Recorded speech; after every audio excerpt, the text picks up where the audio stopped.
तीर्थक्षेत्र 16 शिवलिंग शनैश्वर देवस्थान ट्रस्ट रोशी या ठिकाणी श्रावण मास शनैश्वर आनंद सोहळा 2024चं आयोजन शिवयोगी नंदगिरी महाराज यांच्या पुढाकारानं आयोजित करण्यात आलं होतं। श्रावण मासातील 4ही शनिवारी मोठ्या उत्साहामध्ये विविध सांस्कृतिक धार्मिक कार्यक्रम या ठिकाणी पार पडले।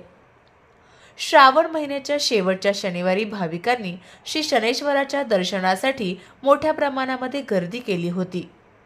पुणे, सांगली, सातारा जिल्ह्यातील भाविकांनी सकाळपासूनच श्री शनैश्वराच्या दर्शनासाठी रांगा लावल्या होत्या। विशेष म्हणजे शेवटच्या शनिवारी शिवस्वर्णिम संगीत उत्सव प्रजापती ब्रह्माकुमारी ईश्वरीय विद्यालय पुणे यांच्या माध्यमातून या ठिकाणी साकारण्यात आला। समाजातील भ्रष्टाचार त्याचबरोबर युवा पिढीमध्ये वाढत चाललेली दारू, गुटखा, व्यसनाधीनतेमुळे भोगावे लागणारे आरोग्याचे आणि मानसिक दुष्परिणाम यावर आधारित लघुनाटिका यावेळी सादर करण्यात आली।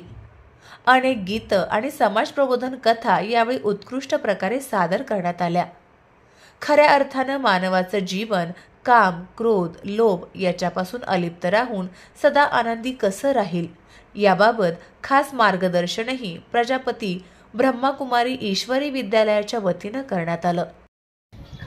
आणि तो संदेश देण्याकरता आम्हा सर्व ब्रह्माकुमारी भगिनींना जे व्यासपीठ उपलब्ध करून देणारे आमचे या ठिकाणचे सर्वश्रेष्ठ योगी जे आत्ताच माउंट आबूला जाऊन आले आणि त्यांनी आपल्या हृदयामध्ये जे शिव परमात्म्यांचं प्रेम भरून आणलेलं आहे त्या प्रेमाचा आजचा हा व्यासपीठावरचा आविष्कार होता।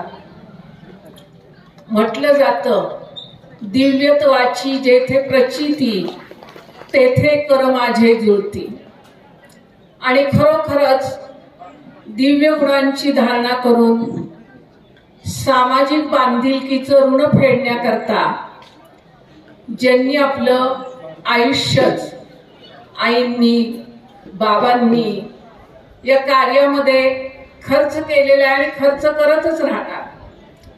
त्याला खर्च म्हटलं जात नाही, त्याला जमा किंवा भाग्य म्हटलं जातं। आणि हे सर्व श्रेष्ठ भाग्य या सृष्टी तलावर फार थोड्या लोकांच्या वाट्याला येत असतं। आणि असं भाग्य ज्यांच्या वाट्याला आलं तर आपल्या जे वाट्याला आलं ते इतरांनाही द्यावं हा संकल्प, ही इच्छा, ही कामना ज्यांच्या मनामध्ये रुजली जाते त्यांना संत महात्मा म्हणतात, त्यांनाच योगी म्हणतात। दुपारी 1 वाजता शिवयोगी नंदगिरी महाराज यांचं समाज प्रबोधनपर प्रवचन झालं।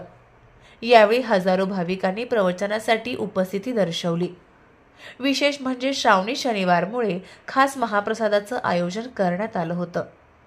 दुपारी महाआरती झाल्यानंतर नृत्य नाटक ग्रुप आणि त्रिवेणी संगीत विद्यालय प्रस्तुत भरतनाट्यम नृत्य नाटिका गीत रामायण यावेळी सादर करण्यात आलं। विशेष म्हणजे गीत रामायणासोबतच नृत्य नाटिका असल्यामुळे रामायणातील सर्व प्रसंग उपस्थित भाविकांच्या मनाला भावले। कॅमेरामन संजय सुपेकर, शशिकांत कोरे, सातारा।